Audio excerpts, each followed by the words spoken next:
everybody online knows I hate the "we're so back" thing.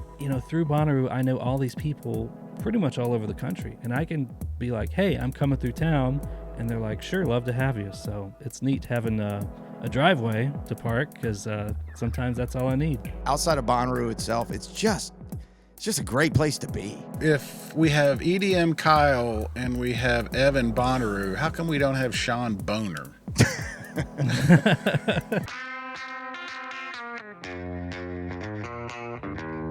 Welcome back to the What Podcast. Hello, everybody. I look like I just got off a tractor. That's not the look I was going for. Well, I kind of do too, but we all do. We all got the trucker hats on. Welcome to the club, Barry. I got on earlier, and Russ said, "Do you not have a mirror?" And apparently not. Our old buddy Brad Steiner asked me that all the time. Did you look in the mirror today?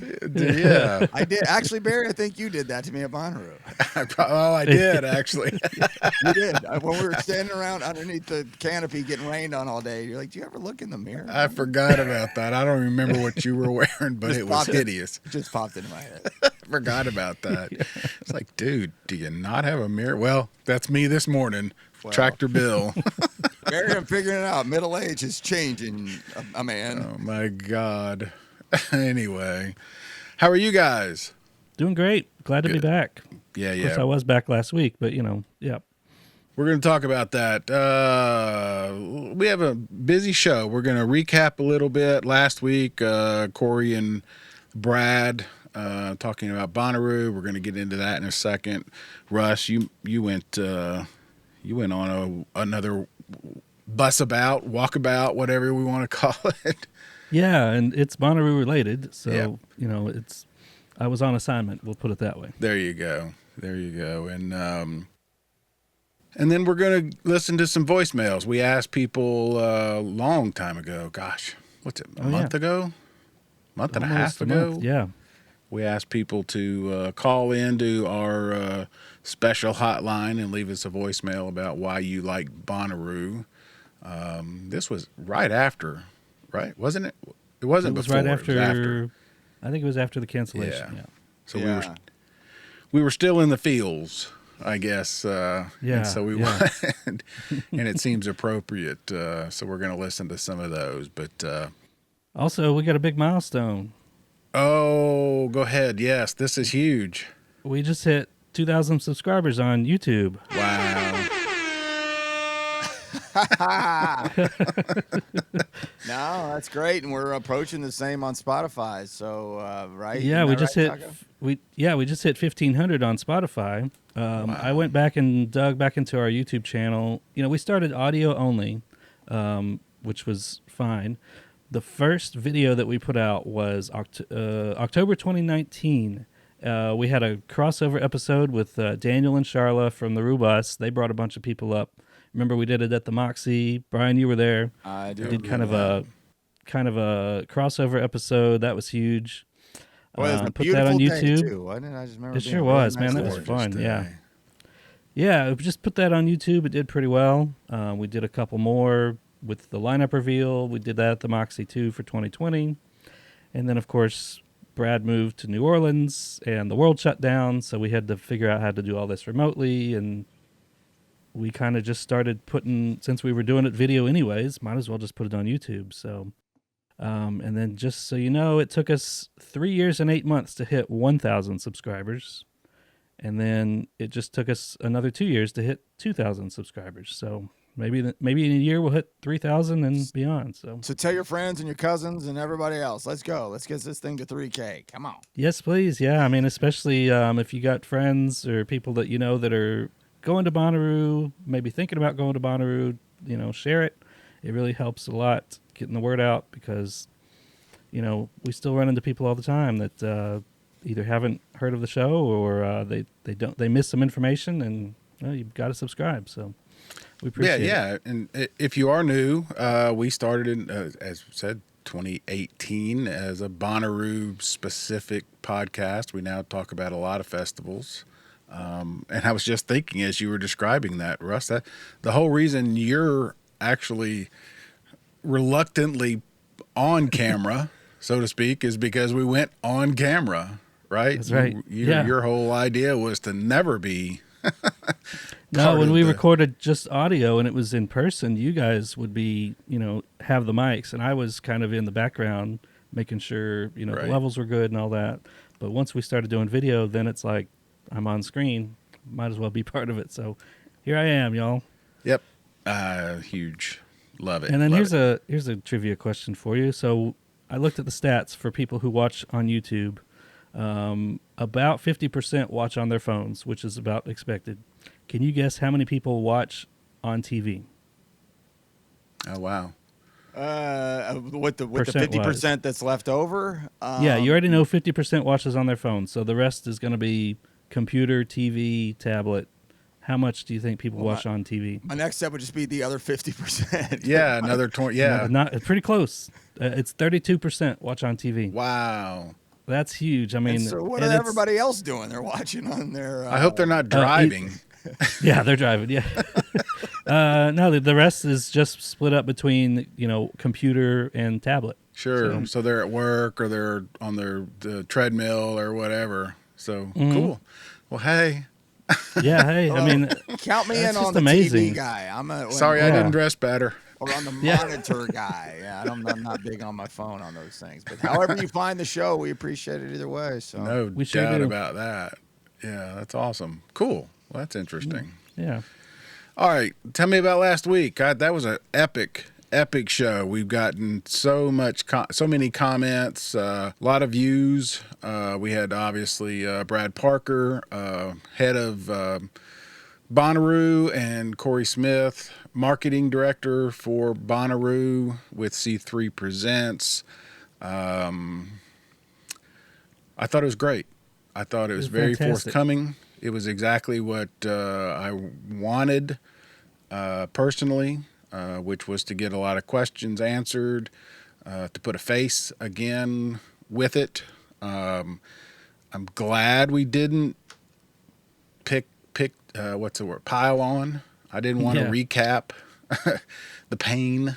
I mean, we could have, right? We focused on the future. I think that was important. There was still a lot to. There are still a lot of questions. There's no question about that. But what do you guys think? It's one thing to do it live, and then now we've had a week to digest. What do you guys? What's your thoughts?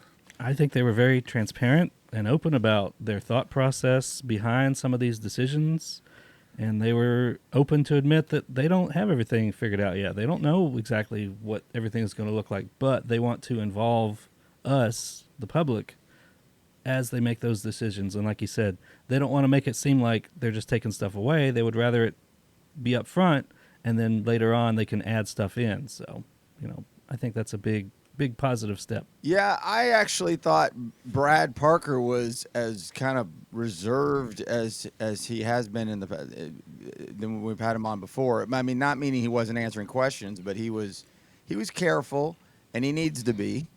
That's why I like Brad. We joked on the stage that we're kind of frenemies. That's not really true. We get along well, like his style, but he was careful. But they got what they needed out there, and we couldn't have gotten to everything. We will continue to talk about this in the off season. I got a couple things that I wanted to reference that here that I'll get to shortly. And Corey brought it too. I mean, he had plenty to say, and I spoke like for 3 minutes of the whole show, which is good. I don't need to be dominating conversations, so I enjoyed it very much. The surprise moment for me was Brad saying that immediately following one of their questions was, "Can we do this again?" I knew that. We knew that. We expressed that. Everyone was asking that question, but to hear that from him, can we actually do this again? I thought was a big moment. And it was for all the reasons that we've talked about: insurance, money, all of that stuff. But that was a woo Ooh, a what? kind of moment for me. You asked in a show a few weeks ago, I'm paraphrasing and trying to remember on the fly, but about kind of why did it feel like to seemingly all of us or many of us that the festival might be in trouble because that Friday, none of us felt that way. And that was a fair question. And I didn't really answer it that well because I guess I just didn't know, but it sounds like that was the same way that even they were thinking, right? Exactly. Like, I bet on Friday morning, Brad Parker thought, everybody online knows I hate the "we're so back" thing. That I bet he was like, "We're so back," like normal, like, and then 24 hours later, he and all his team and many of us together were like, "Ugh, oh, this is done." And maybe that was irrational, right? Maybe we all jumped too far to a conclusion or to a fear, and but it's also kind of nice to know that even if we are being irrational and wrong and ridiculous, so were they. So were they. Yeah. 100%. I mean, he probably wasn't thinking it Friday or Saturday or even that Monday, but the next Monday, I bet they were. Well, the way he worded it, I guarantee you they were. Sure. I mean, because then you just got to bring in you got to humanize it, right? From their standpoint, you got to bring in, you're at work, you're at your job, we're all doing our work, and something, a flipping the boat over situation happens, and then everybody's worried about their job. Sure. Everybody's worried about what their future looks like. Forget the festival, their future. Mm-hmm. So that's going to be part of it too. So it brought a human element to it all the way around, and a lot of the response too of, I think a lot of people realize, and what Barry, I'll give you the credit. You said this most, and I've agreed with it ever since you said it. But it was your thought that these are the people that do this. They're actually people. They're not AI bots. They're not just some faceless, Wizard of Oz with the hidden in the corner. And I thought that came across well, and the reaction was, oh, yeah, okay, yeah, you're right. I get it. And I think some of that came out Mm-hmm. of that. In fact, I'd like to play this video from Caleb that he put out. He saw the episode. Our buddy. Let's do it. Yeah, Caleb from the Bonnaroo yearbook, who you might hear from later. Yeah, Caleb's taking over the show. Pretty much, yeah. He can have it. Come on. If you happen to go to Bonnaroo this year, I am so sorry, and I hope you are recovering okay. I just watched a podcast with Brad and Corey, who are like two of the main dudes making the decision to cancel Roo this year, essentially. And I just wanted to take a second to apologize to the both of you guys / the Live Nation team / C3 team directly responsible for having to make that judgment call. I'm sure that was not easy. I'm sure that sucked, and I know all of you guys probably had the worst days ever post making that decision also. And I know the community has been very vocal, including myself and my page, about kind of how we feel. And I'm sorry if that felt at all directed towards you personally as individuals. We meant no harm or, ill will towards you guys as people at all.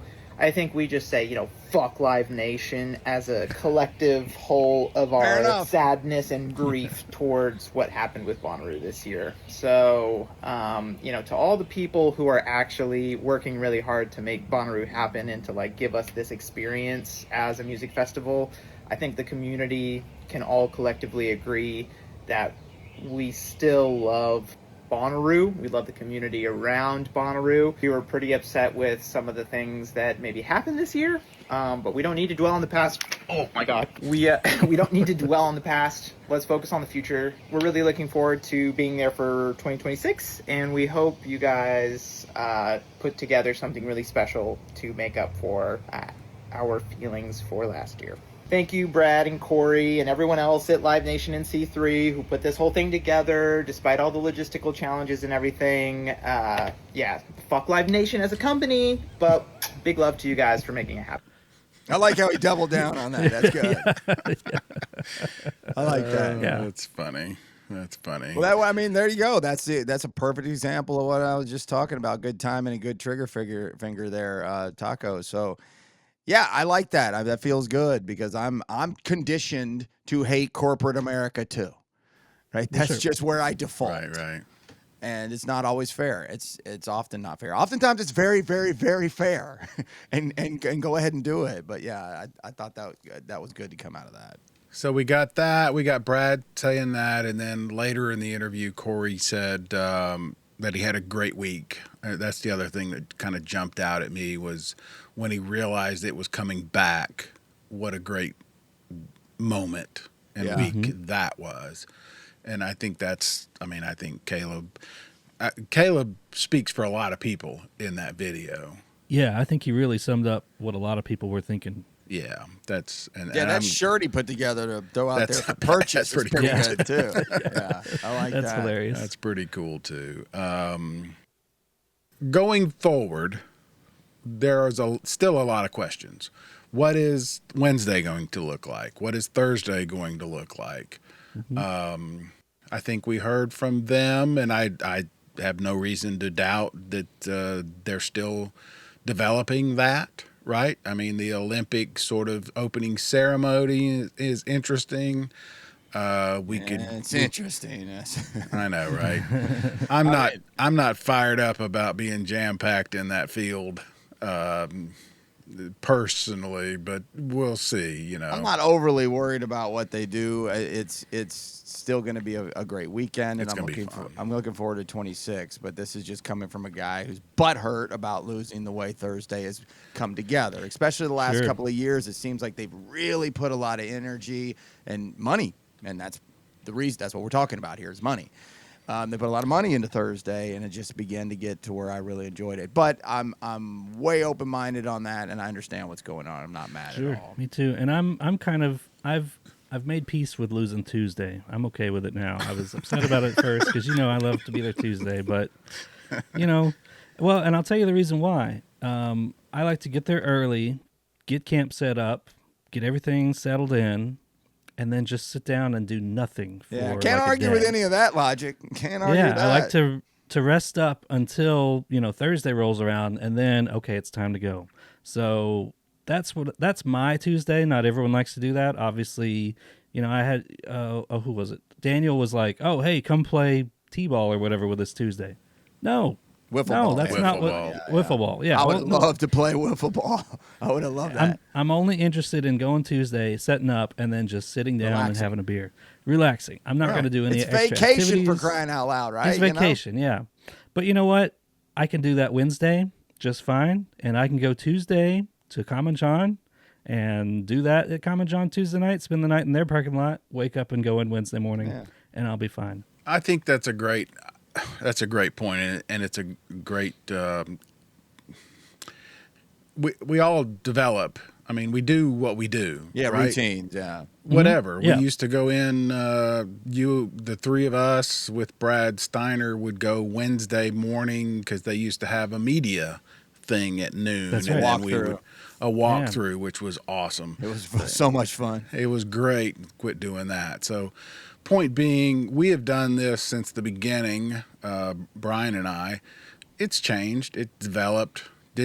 Tuesday was not a thing until a few years ago. Wednesday was not really a thing. It was barely Wednesday at midnight. Yeah. For many, many years. So, and I keep trying to remind myself that 50% of the people who go are first timers. So half the people have no idea what we're even talking about. It's going to be a new experience for them, and that's what they're going to build off of. And that's often when changes come to big organizations. That's what they're banking on. That's right. And if you're not getting new, you need returning, or you want returning customers. But if you're not getting new ones, then you're destined to fail. And Bryan, was it 16 was the first time with the media thing when we went and we looked and we noticed, and then they moved the fences? We were like, holy cow, it's shrunk, right? Wasn't that the year it was so small, 40-something,000 people? I don't remember if that was the first year they've done something like that, but that was the first year was that noticeable. Absolutely. That was we noticed Pearl Jam, Dead and Company year. I remember it well because it was one of my favorite years, but yeah. Yeah, we all, you, me, and Brad Steiner were like, oh, they moved the fences in. And but once Thursday came around and the people showed up, it felt like Bonnaroo. It's like nothing was changed at all. Absolutely, and that's what I'm saying. So, and you asked Brad Parker the question about, reduced numbers. He said 15 to 20%. If we're going off of 80, that means we're looking at 60, 65,000 maybe next year. We will never notice is where I'm going with this. We being fans will never notice, No. right? That it's bigger, smaller, whatever. No, and they could increase the attendance and capacity right back. Next year if they felt like they needed to. I don't think they need to reduce capacity at all. Somebody just asked me, Brian, what do you think? I don't think they need to do that. I understand that feels like an optical kind of decision, just like, well, here's something we're doing that's going to help, even though I'm not sure that it is. Again, we're talking about things that just don't happen around here as far as the weather is concerned. But I understand why they're doing it, and hey, what if they can make the numbers work, then good for them.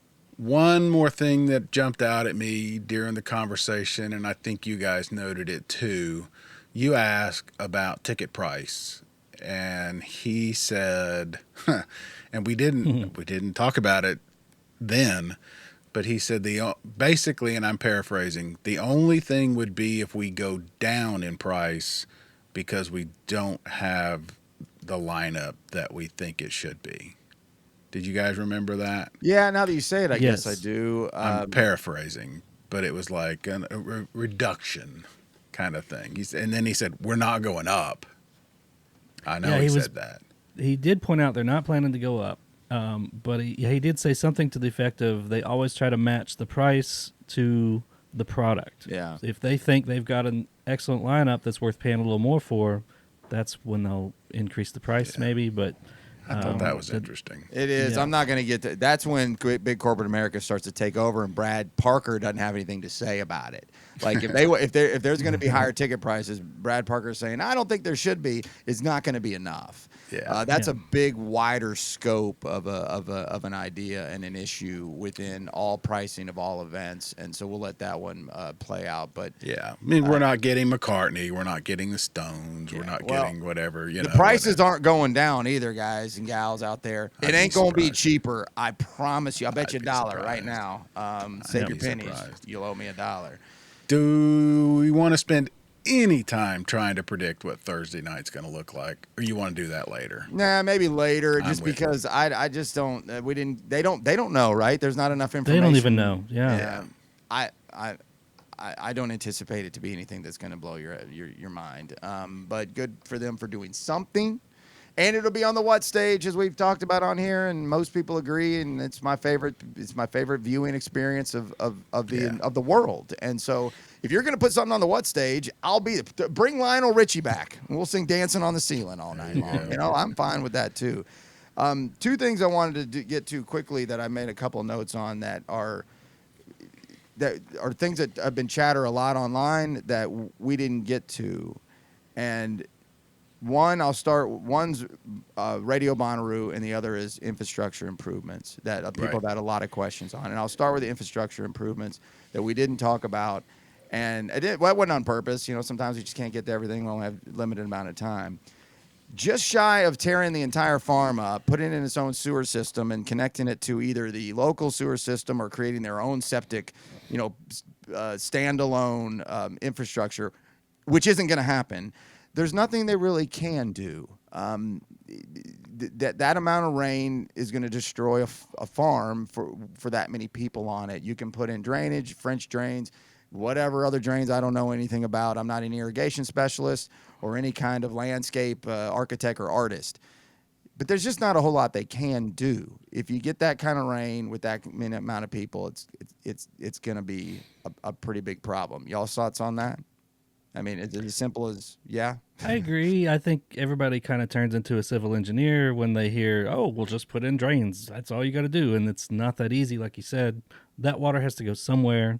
And if it ends up flooding, someone's yard nearby based on the drainage, that's not going to work out. So yeah, the water's got to go somewhere. The water's got to go somewhere. And they also have been doing improvements since 2021. Oh my They've God. been They've been doing doing a lot. improvements That's since all 20 I've written about for 24 Yeah. years. They've been making improvements I since mean, they 02. constantly Everybody make remembers improvements. trying to get Planted over. trees, planted grass. Everybody remembers trying to get from the which to the what before they built that little bridge thing there. Jesus, Right. for years we were almost. It was like it was treacherous, and now you can walk there easily but nobody knows that, right? Most people there don't Right. know that's already an infrastructure improvement. Brian, Plus, you remember those sorry. early 7s, 8s, year 4s. People literally would sit and just find shade. Remember the one pole or the tree or whatever that would put a shadow and people would sit, and it was like a clock. They would At the witch stage, especially or in front of the comedy tent. Yeah. That's the one I'm and thinking you of. just They start moving around like a sundial. that's how valuable shade was, and Yeah, now now- they have that and grass. The 08 when the dust was so bad. Was it Yeah. 8 or 9? The dust was so bad. It looked like somebody had set off a bomb. So yeah, they've been making improvements. Flushable toilets, unbelievable. So Plus, look at what we had an unprecedented amount of rain for like a month previous to this, and the ground soaked it up just fine. It didn't turn it into a mud pit. Most of it, yeah. So it held up, and we would have had Bonnaroo despite the month's worth of rain had it not rained Friday all day. right. Yeah, when there's not So- 80,000 people stomping all over it, it drains off just fine. Well, Yeah, that's the other thing. You can't do anything about everybody walking on it. right. Correct me too.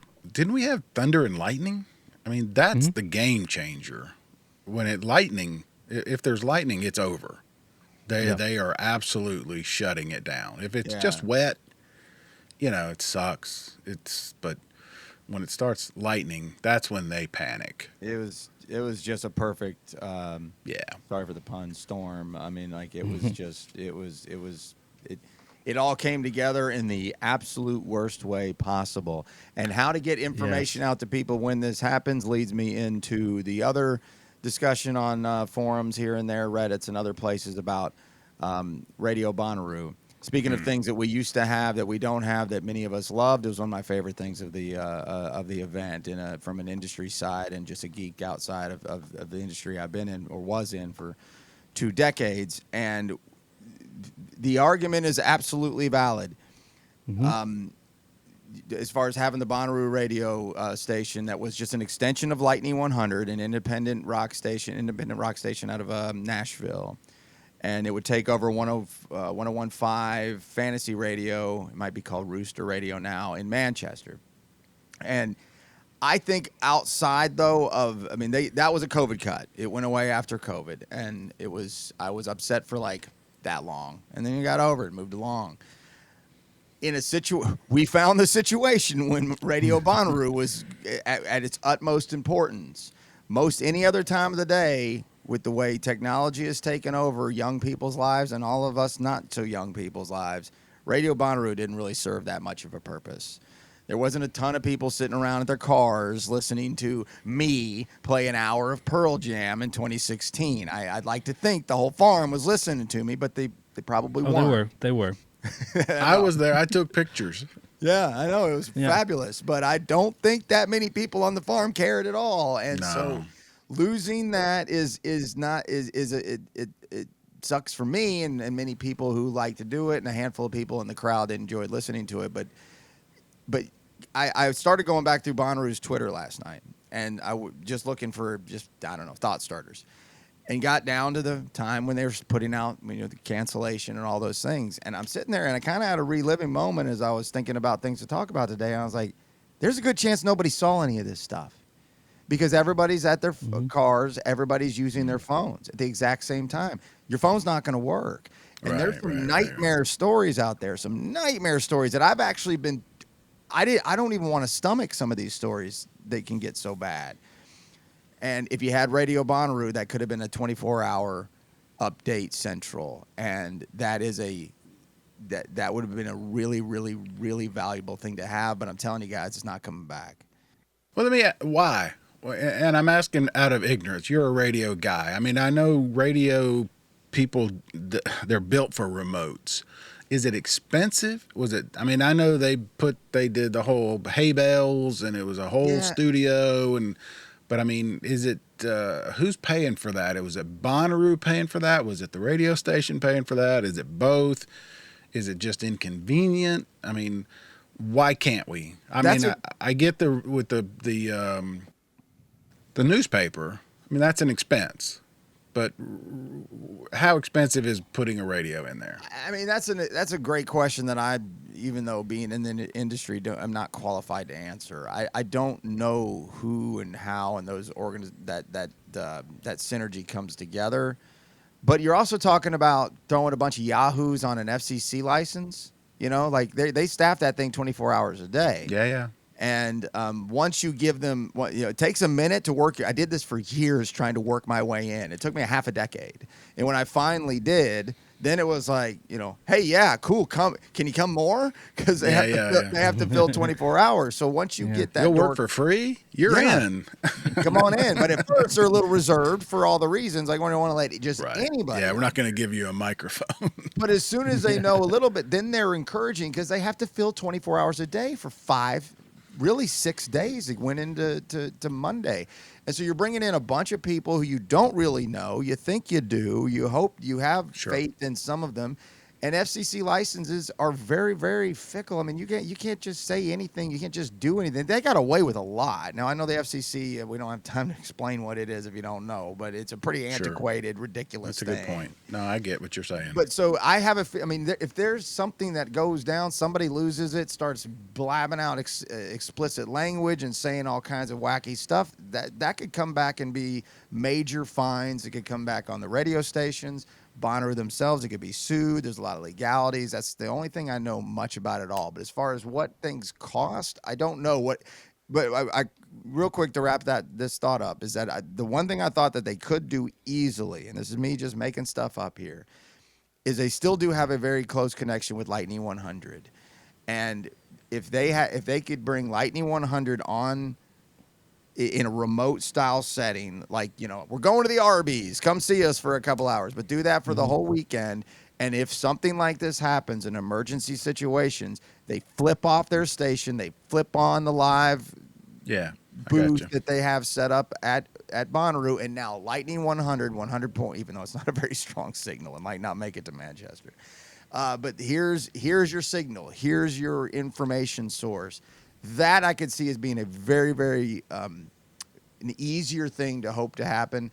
But the chances of us needing emergency information is not very likely, but it is very possible. So these are things that I wish and I don't know that Brad Parker has a thing to do with any of that. Right. Like, so that's probably our guy Ken Weinstein or some of these other people we know that operate under the media umbrella. That's probably questions for them, and we'll see what happens from there. But I miss it dearly, guys. I agree with you, but it's just an expense I don't see them bringing back. Yeah, all of it. Again, it's, people don't riot. I'm not going to even say it. We didn't ask them if they're going to have bandanas back next year. No, I thought about that later. Left it alone. Well, they've already said they're coming back. I know, but that was before. That was before everything went to hell on that weekend. So I'm mostly playing around there. All right. Anything else from that recap? And again, to your point, and I'm glad you brought it up, a couple of things that we didn't get to, we will. Yes. They will be back on. They'll be back. They love coming on. They reached out to us for this episode. And there's others we can talk to there. I mean, because now also this is, we started branching out and asking people left and right who have things to do with the festival. And now they've kind of umbrellaed it into saying, well, you got to go through us before they can go to you. We know, I haven't met him face to face, but the guy who is in charge of all the grounds, his name's Justin. Thank you for listening and being here, Justin. Guy's awesome. And he's in charge of everything year round on that ground. That's the guy to talk to. Wow. As far as what can and can't be done. Oh And yeah, so, infrastructure. yeah, infrastructure on the farm itself. I mean, he might be there right now, that kind of thing. So there are other people to talk to that'll understand these things a little bit better. I doubt Brad Parker, has any kind of inside knowledge into irrigation systems. He's probably not a I bet he drainage knows more expert. than he did 5 years ago. Yeah. Well, I bet he knows more than he did 5 years ago, and I bet he'll act like he knows every bit of it. But I promise you he doesn't.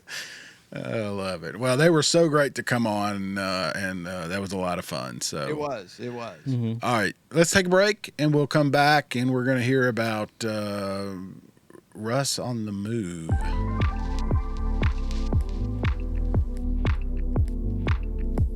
And we're back. Russ, you, as you do, seems like every weekend, maybe it's not every weekend, it just seems like it, but you took a trip and it has some Bonnaroo related ties. Pretty cool adventure with pictures and everything. So where'd you go? Who'd you see? What'd you do? Yeah, it's so funny. I always tell you guys exactly where I'm going and what I'm doing. And then when I'm not here, you get on the show. Oh, we don't know where he is. He could be anywhere. It's like we just the don't know. spreadsheet. We don't give a Taco. shit, Russ. We don't care. The spreadsheet. I looked at it. What was it again? So my trip was headed to close to Boone, North Carolina for the High Country Bus Festival. It's an entire week. I just went for a few days, but it's all buses. It's all camping along the river. Big event. That was my goal. But if you remember, when we were camping at Bonnaroo with David Bruce, Tuesday night, I Am Bonnaroo, the I Am Bonnaroo film project, he does all that. He had, at some point, taken a trip through Johnson City to Dave's bar. Dave at the Monkey Bar, if you've ever been there, he sets up basically a full-service cocktail bar right there in group camp. Yeah. Yeah. Let's don't undersell that. He sets up a full service killer bar. It's really impressive. He didn't bring in a couple of bottles with a cooler full of ice. I mean, this is unbelievable, the bar that he sets up. He can make pretty much any drink, and it's a lot of crowdsourced ingredients. People are like, here's a bottle of vodka, here's some limes. People bring whatever. Amazing.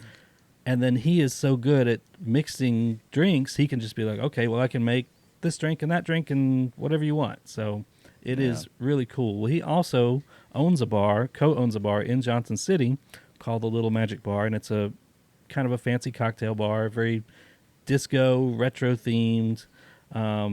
David Bruce at some point had traveled through and stopped in and said, man, this place is cool. I would like to, I've got a couple of poster-sized prints of two of my pictures that I've made. They're framed. They're just sitting in my office. I would love to bring them to you so that you can hang them here in the bar. And Dave was like, yeah, that'd be cool. Yeah, bring them. And he's like, okay, I'll bring them to Bonnaroo. So this year at Bonnaroo, we're at camp. David Bruce and I are sitting there, and David's like, I've got these two prints, these two poster-sized framed prints. David Bruce is in upstate New York. Johnson City is in the Tri-Cities, the Upper Triangle, Tennessee, Kentucky. Was that Virginia? Virginia. Yeah. Mm-hmm. Yeah. There's no good reason to go there Other than this bar. Yeah. So and Dollywood. Right. So I don't know. David Bruce had these two prints. He's like, well, I got to get them to Dave. It just so happened. I want to say. I'm blanking on their names. They're a couple. They work for Bonnaroo. They're fans of the show. They're fans of David. They came back. Mike and Adriana, I think is their names. They came back on their golf cart to our camp and just said, hey, you guys need anything? Just checking on you. Welcome in.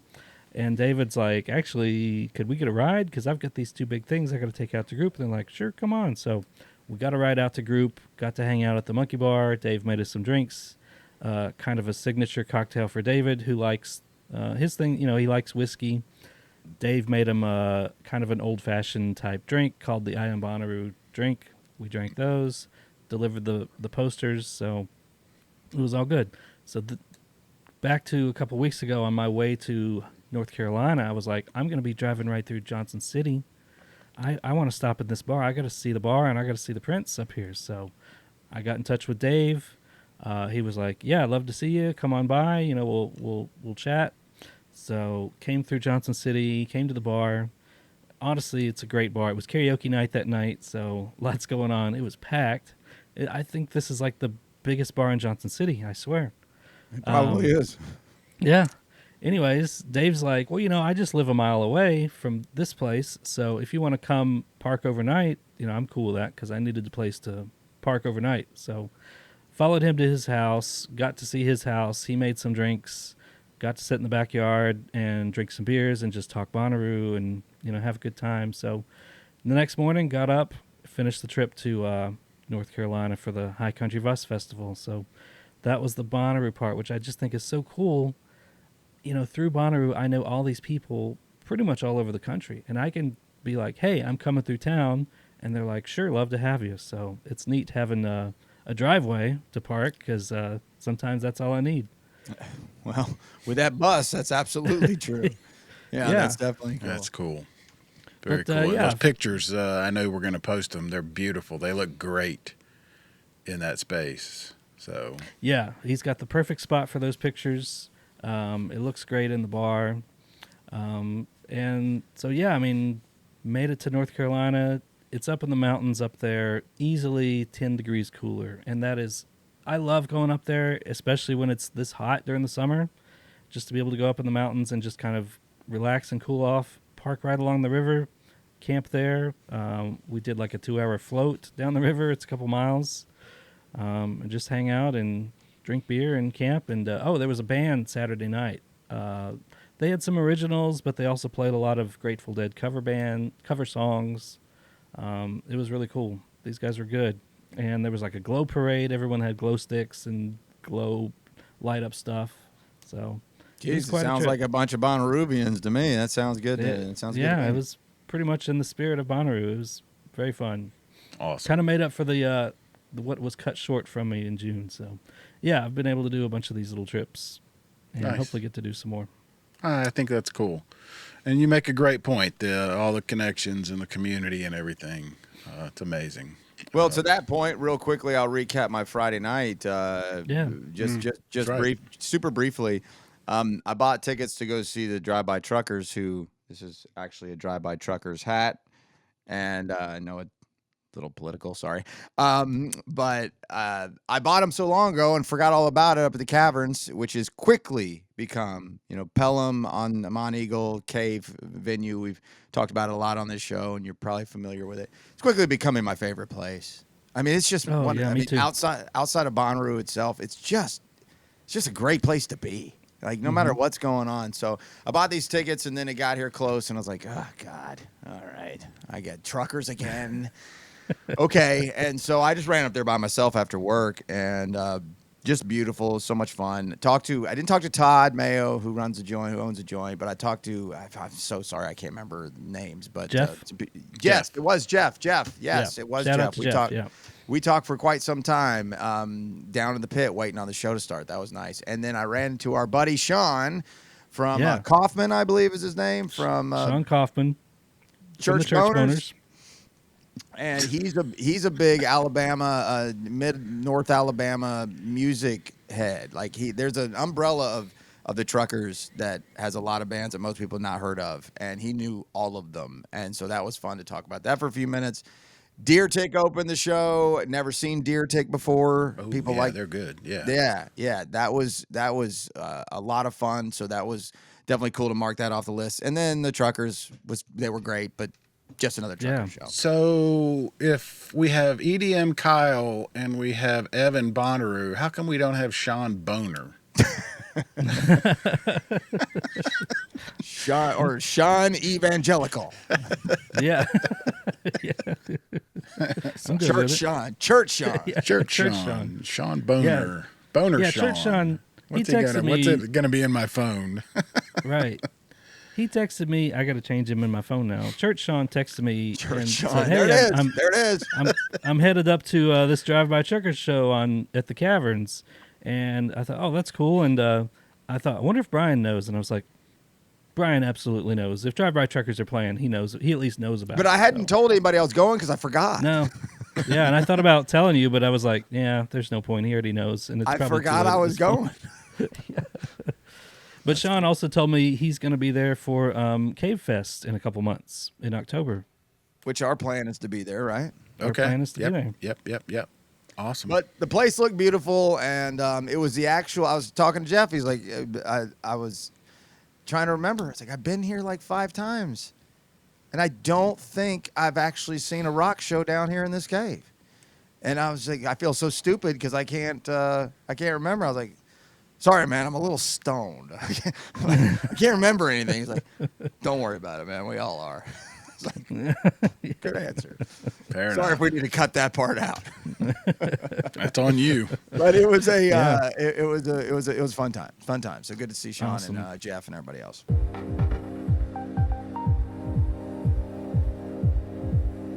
All right, we're back. So are we going to do voicemails? We ready for those? I think Sure. I'm ready. Yeah. I'm ready. So One thing before we do that, sorry Barry, it just Go popped in my head. Meant to mention this, maybe I don't know, whenever I could. So we had Hinterland. God, why am I blanking on dude who runs Hinterland? We had him on not Sam. long ago. Sam. And with the 90-degree guarantee thing, right? Mm-hmm. Well, they got seasonably mild temperatures for their festival. It was the same weekend as Lollapalooza, 80-ish, under 85 degrees for the weekend. And the Reddit pages and places were so thrilled with how Nice. that weekend went. The water Awesome. stations, it feels like they fixed their problem. Yay. And Yeah. I was happy to see that. So I'm glad that we did a show that helped fix their festival. Nice. That's Yeah. that's us. We'll take credit. Making the Sure. world better, Yeah. making it a better place. It looked fun. And so yeah, I mean, it was after a year of being trashed by everybody out there, they got a lot of Oh, good yeah. press, and so they did not have to give anybody's money back for it being over 90 Yeah. degrees, which is still a really preposterous idea. I'm really, really glad you brought that up because he was a good guy. That was a good guest, and they're doing their best to make that right. So Yeah. cool. Glad it So- worked out. Looked like it did anyway. Of course, it's just using the internet as a barometer, and you never know for sure. But overall, I feel pretty good about it. I feel good for them about how that went. All right, so back shortly after, probably week 2 after the Bonnaroo cancellation, we asked people to send us call into our phone. I hate to put you on the spot, Russ. Do you remember the phone number right off? 423. Yeah, it's my phone number, 423-667-7877. Just give Russ a call anytime you want. Yeah. Well, that's easy to remember then. Yeah. All right, give it again. 423-667-7877.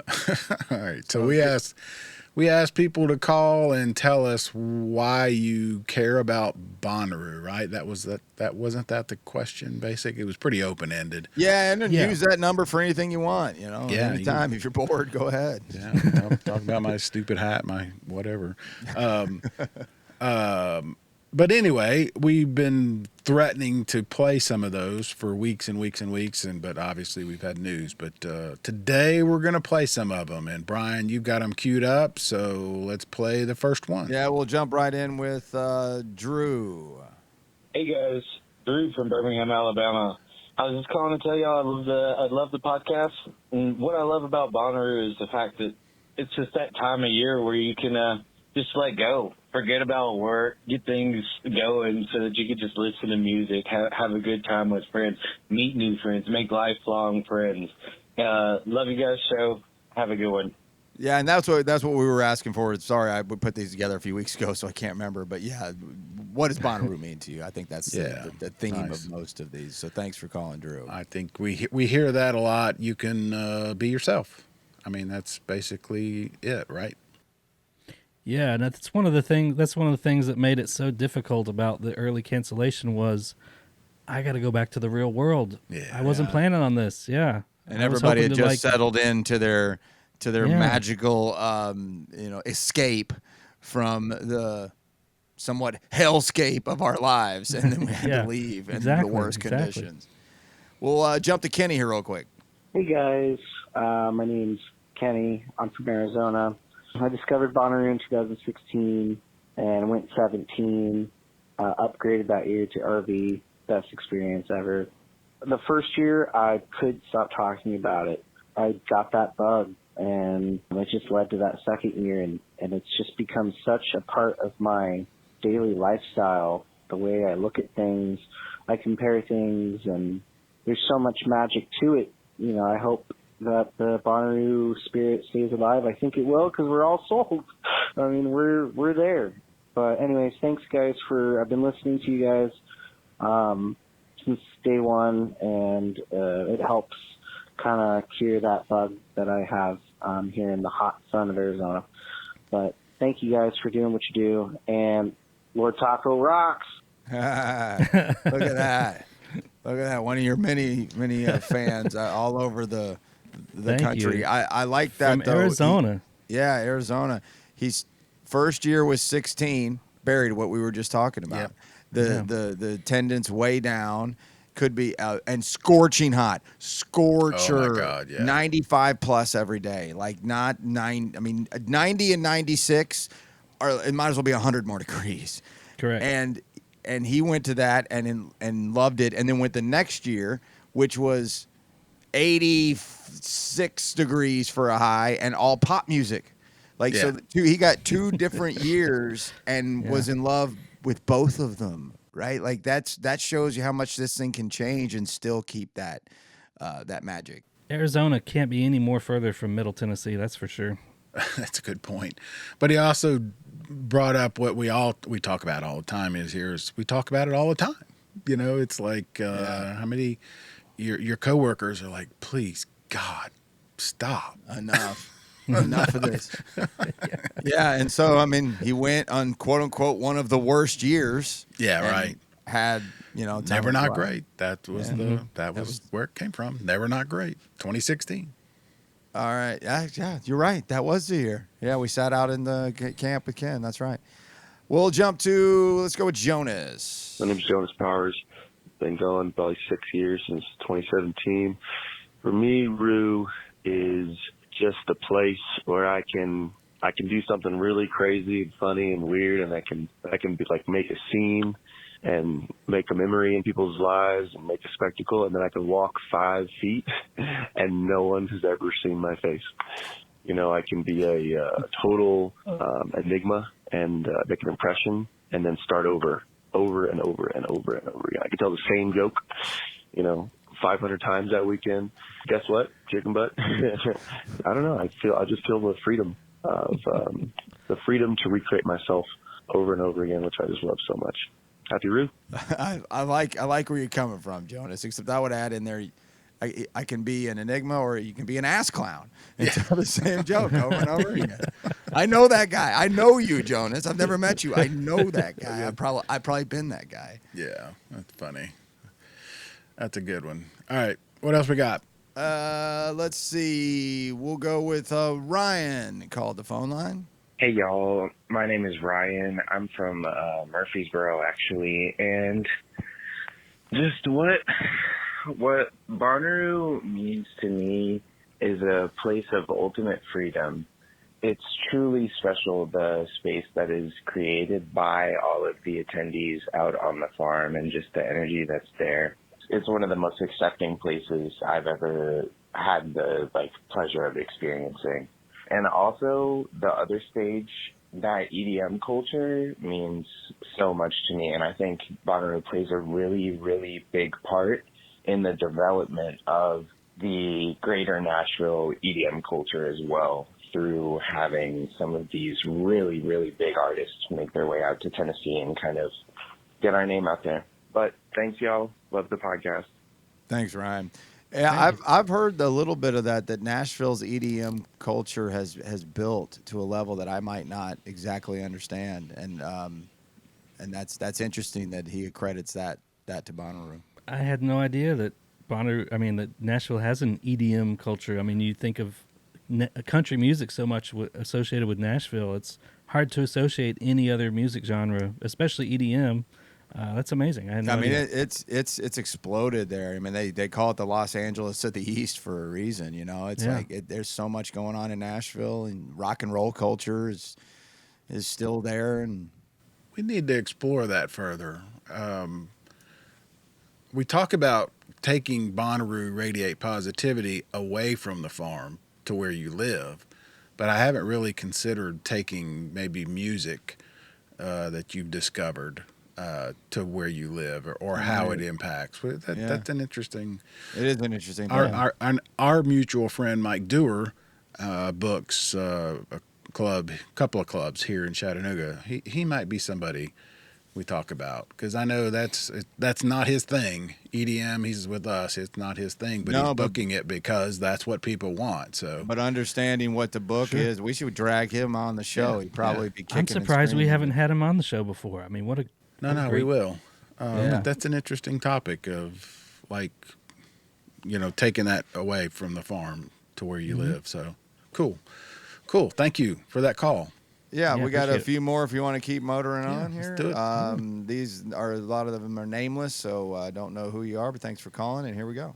This is my 15th year, and every year has been a little slice of paradise or heaven where you're away from your job, your responsibilities, and you get to spend quality time with my 4 children, ages 40, 37, 26, and 23. And also, it's like the summer camp you went to as a kid, where you would go and you would make all new friends every summer. And some of those friends you would eventually go to college with, maybe even work with in a future career. But you can look back, and 60 years later, you're all still friends.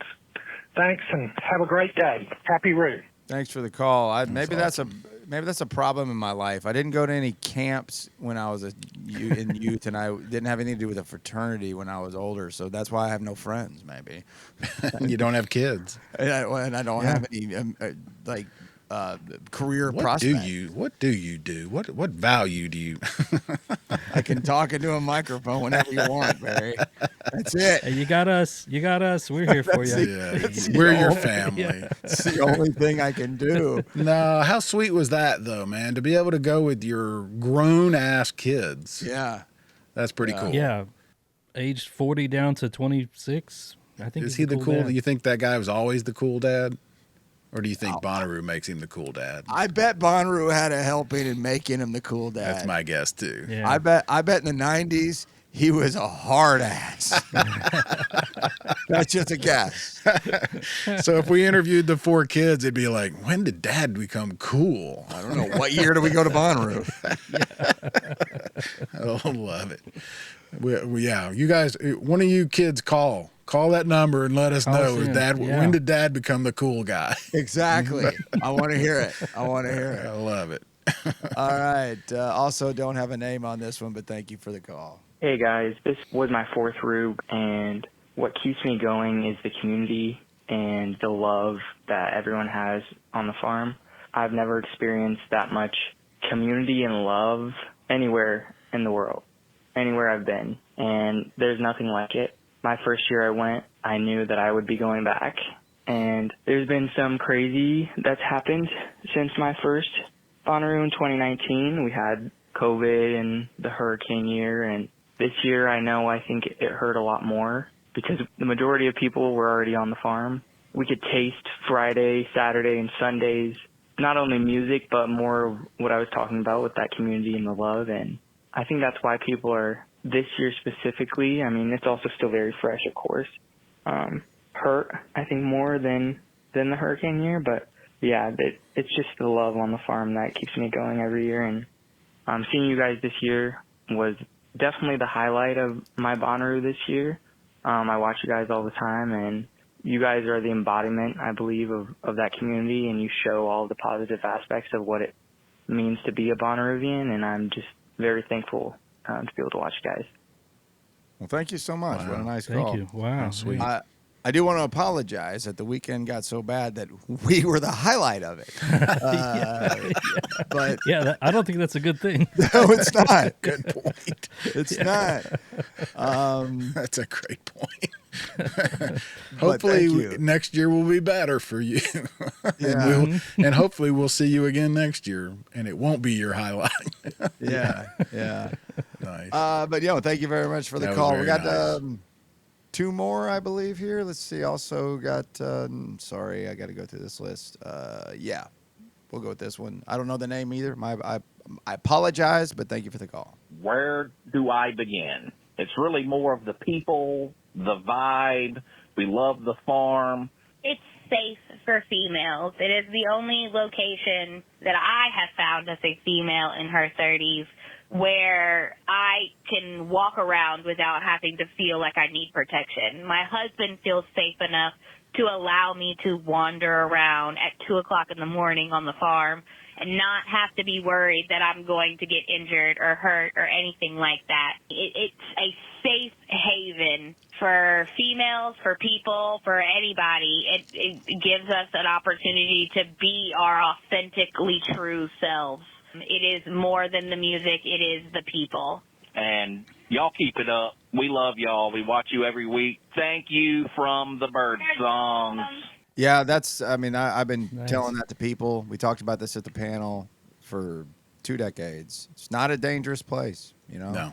It's just not. It's easy to think that. It's easy to wonder that. It's easy to let your mind get there if you don't know. But it's not. It's not a dangerous place. And her point about female, and I'm obviously not a female. I'm not even going to pretend to speak as if I know. But I have noted that since the beginning, since the first year, that it seemed like a safe place for everybody, especially women. You didn't have that sense, like it's 2 or 3 a.m. Why are you by yourself type of thing, or you need to be worried or whatever. So I'm glad she brought that up. Well, and I think that came from the jam band community roots. Like that's how all those events are, all the big Fish shows in the late 90s, and that this was modeled after. And then it just created something that everybody who goes, most everybody, a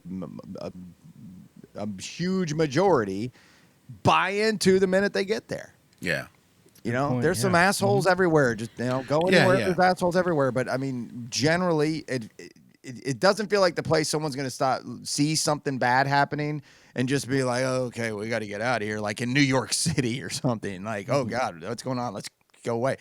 People are going to help. People are going to be their best versions of themselves. Yeah, that's cool. I'm glad.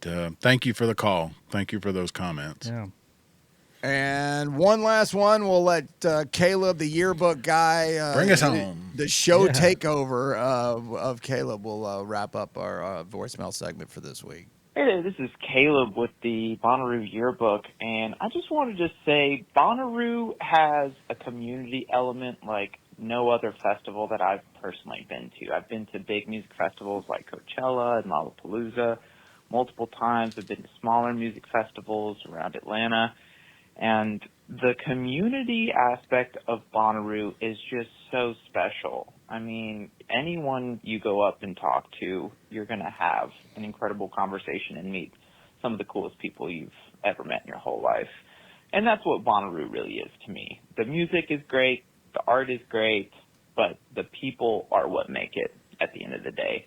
And I think you talk to anyone who's been to Bonnaroo multiple times and they'll tell you the same thing. It's that community element that really makes Roo special. Thank you, Caleb. Let's wrap on the voicemail segment. So I asked everybody to raise their hand at the panel discussion that we did if Bonnaroo changed your life, and every hand went up. And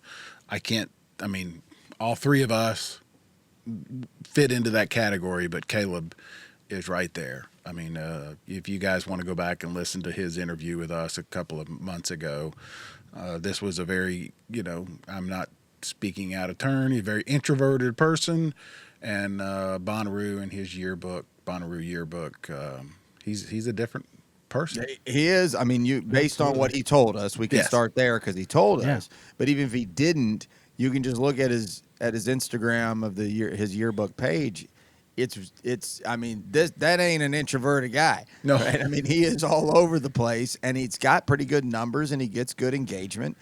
And awesome. and I have a feeling 5 years ago, he probably wouldn't have been as daring to do something like that. He admitted it himself. He didn't like talking. He was scared to talk to anybody, and just said, "Man, I'm going to do it. I'm just going to walk up and say hi, sign my book." And I love it. It's a great story. Well, anytime you listen, read, great. or any kind of self-help or any kind of psychology, psychiatry kind of thing, it's just, how do I do something, whatever it is, whatever XYZ is, how do I do it? Well, the answer generally is you just get started. Yeah. You just do it. Yep. And you do it poorly, and you do it till it's not poor. And that's hard for people to do. Like, okay, God, that's it. All I got to do is just do it. Well, this was the door opened for him and so many others to do things that they wouldn't have had the bravery. Is that the way to the courage, the confidence. There you go. Yes, that's it. You hear it all the time. People are always like, "Well, I could never do that. Oh, I wish I could go up and talk to somebody like that. I can't do that." Well, the answer is you can. You just got to try it. And just like the other voicemail said, 5 minutes, you walk 5 minutes away, it's a totally new group of people. So there's no better place to practice this, because you know that if you screw up or say something weird, you just walk off and then it's like it never happened. You just start over with a new group of people. You can tell that same stupid chicken butt joke over and over and over. Keep telling the same joke again until somebody laughs, yeah. Yeah, that's pretty funny. Unfortunately, if you record it and it becomes a podcast, it lives forever. But that's a whole nother. Like this hat. And then somebody mentioned in there, I forgot to mention that their first year was 2019, and that just brought me memories of 2019 was the last year of what we really got accustomed to as to what Bonnaroo was and the way everything had built itself too. And then after COVID, there was a lot of changes. The magic is there. It's still the thing we love. But that 2019, at the time, I didn't think it was that good. Now I think back, I'm like, that was a hell of a year. Ooh, good point.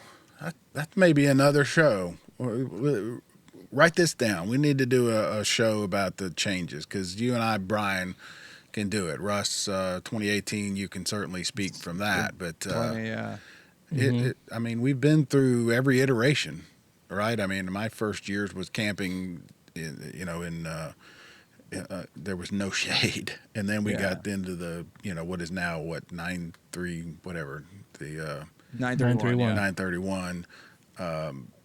The greatest. Those were the greatest years, obviously. But well, we'll do that sometime down the road, because I also want to look. Fun show. Still plan on doing a look back at Thursday. We'll do that in the off season at some point too. So maybe we'll wrap it into that. We'll fold all that in there. Absolutely. All right, coming up, Bryan, you are going out of town for a couple weeks, but we have a special interview that we did several weeks ago with Kyle Hollingsworth from String Cheese Incident. The keyboard player. We'll have that next week, and I'm looking forward to that, because I don't remember. It'll be a new episode to me too. We've been sitting on it for a while. It's a great interview. He's a lot of fun. He's got a new album that came out last week. Actually, called All We Are. He is an interesting dude. He's obviously a very talented musician. We talk about his solo career, his solo work. He also brews his own beer. That's right. He's a beer guy. That's the whole half the reason for doing it. That's right. He and Bryan kind of geeked out there for a few minutes, and so there's lots to talk about. But he was a really cool interview, and he had a lot of Bonnaroo stories to tell us. He had a lot of Bonnaroo stories, and we're going to do that next week. Is that right, Russ? Yeah, I think we'll run that next week, unless something else happens, and we got to majorly cover it or something. But that's the plan. Yeah. So that'll be next week, and then after that, I have no clue. We'll figure it out as we go. We'll figure it out. Absolutely no clue. But this was a good show. A lot of fun. Yeah, it was fun. Thanks for the calls, guys. Appreciate it. And so, Bryan, you mentioned Rock was dead. That was kind of the theme, I guess, from the week that I wasn't here. Oh, yeah. You had some thoughts on that. I had some thoughts. We also had a lot of comments. other people had thoughts on that, A lot of people had thoughts. And I think some people misunderstood what we were saying or what you were saying. We're not saying rock He doesn't exist misunderstood. anymore. Shock. Yeah. Just that it doesn't dominate the festival headline space and, you know, any And of the that mainstream radio top billing acts in the country, yeah. yes. In the Mhm. world, almost. Yes. Yeah. And Outside I of found legacy acts, yes. Outside of legacy correct. acts. I found some stuff. This was a study from bookingagentinfo.com. They put this out. I don't know if you saw it. It's a little graph. It kind of shows where rock was higher than electronic music, 10 years ago. And then in the last 10 years, rock has steadily gone down and EDM has taken over. So they just analyzed a lot of festival lineups. They counted how many EDM acts, how many rock acts, and it's been a very measurable decline in rock. Yeah, I mean, it's easy to see just because the numbers, I mean, as you just saw, and as you can continue to look, the numbers don't lie. I mean, it hurts, it hurts my heart, but a lot of that's true. And then some of the responses were, and I'm not getting on anybody, respond however you want. I enjoyed all the engagement. Thank you for it.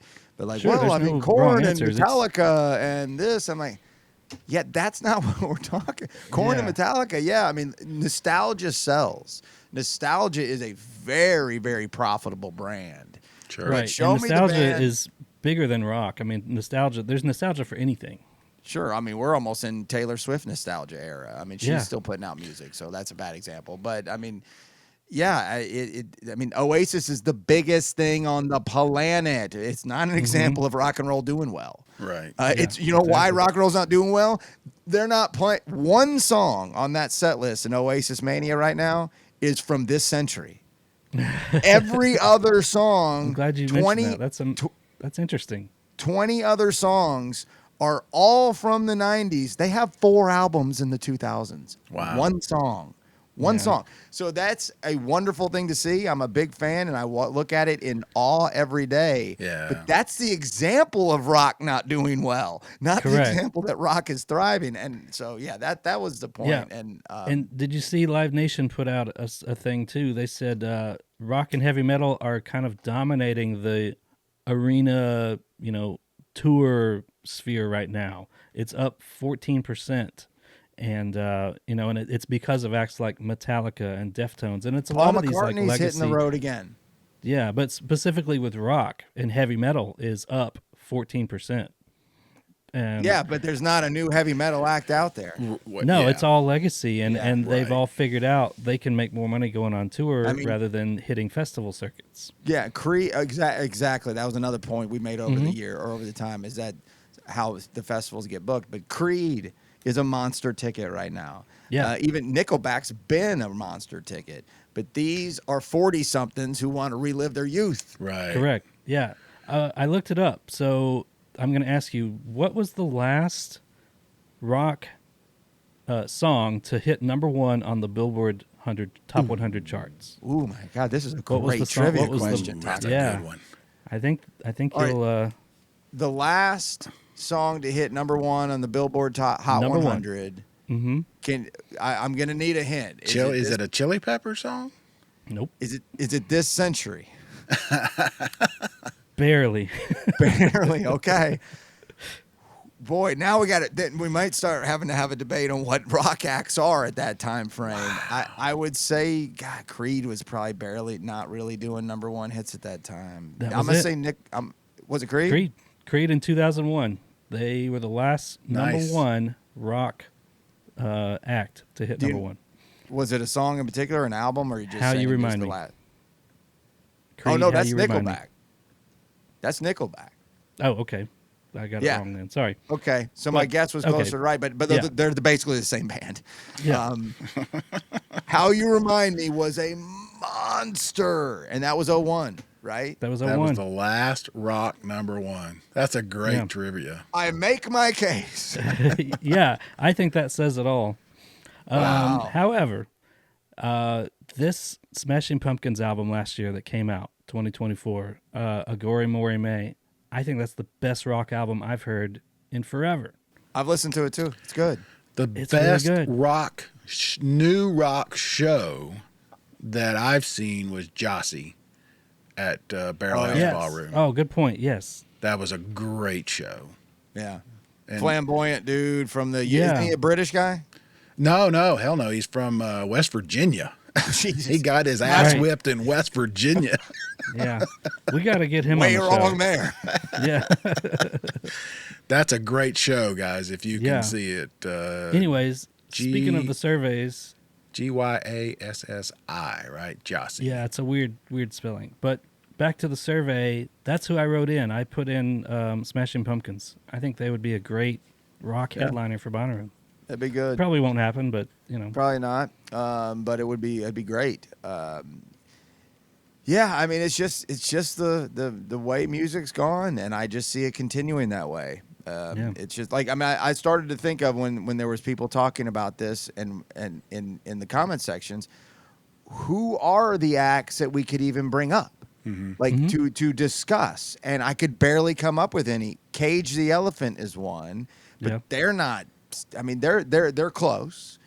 Black Keys would be another. They just canceled a whole freaking stadium tour because they couldn't sell any tickets. Well, apparently Olivia Rodrigo Is a rock act. Yeah, that surprised me. Yeah. I think me and Brad might have a different definition of what a rock act. I'm not I questioning. don't know. Brad. Did you play that song she did with Weezer? Did you look that up? I did hear. Well, but that's a throwback. That's from 1994. It is. It's one of their best songs too. So no, I'm intrigued by his commentary on Olivia Rodrigo, but he was pretty firm. Just overall, but I don't think anybody's going to take her. Well, I'm about to say put her CD in the CD rack under rock because no one's doing that, period. But I don't think anywhere in an algorithm is going to say rock and roll Olivia Rodrigo. I just don't think that's how it's going to be categorized. I love it. Good stuff. Great show. This was a lot of fun. All right. Hope you guys enjoyed it. And we will be back next week with Kyle Hollingsworth. And after that, we'll make it up as we go.